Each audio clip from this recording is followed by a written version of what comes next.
wàjẹ́ búdọ̀ àmì tó pẹ̀lẹ́ gbọ́n bí dé ti já ẹ̀gbọ́n dé sí olè bí lè fún kiri pé máa èso rere.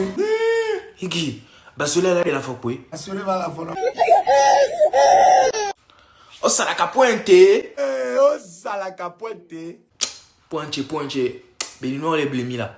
Pucci, pompe. Bon. Benino on est beau.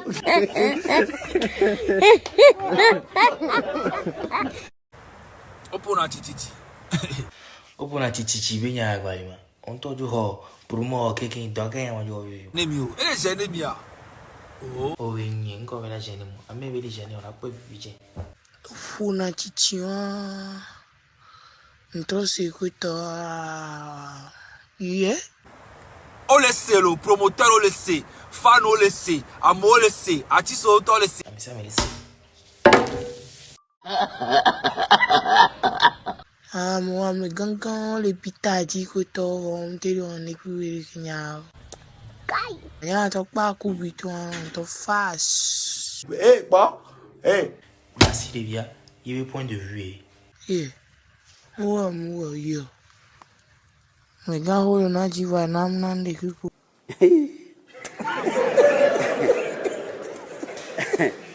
Concept à Kenyon voit. On est d'assez non te va toi non. Donc tout ça pour ça. Ah, le showbiz et ses acteurs. Ministre a le noté premier. Capitaine donc a grillé dehors. Pause publicitaire.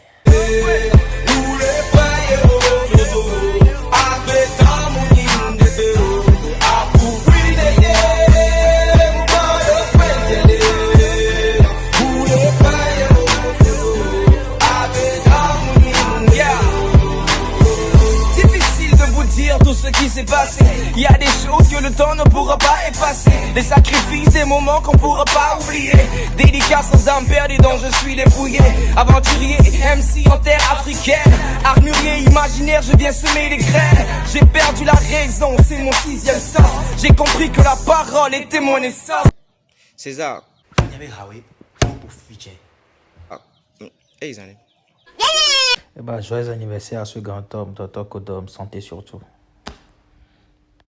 Champagne, mama bevi o dot na be, mire na kusuji mi do na be. Mama bevi o dot na be, mire na kusuji mi do na be. Parce que mia onya assassin, Yann le pétrolier, assassin, mia onya assassin. Le juju stick, Monday to Sunday, assassin.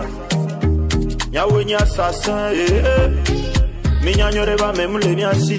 Enti mi antomi wana mi abavu Wata kokora bile mi asi Mi mache megbede Mukanu ke laja Point levé Mingbe nuke laja Mi la to leve On inta my body On inta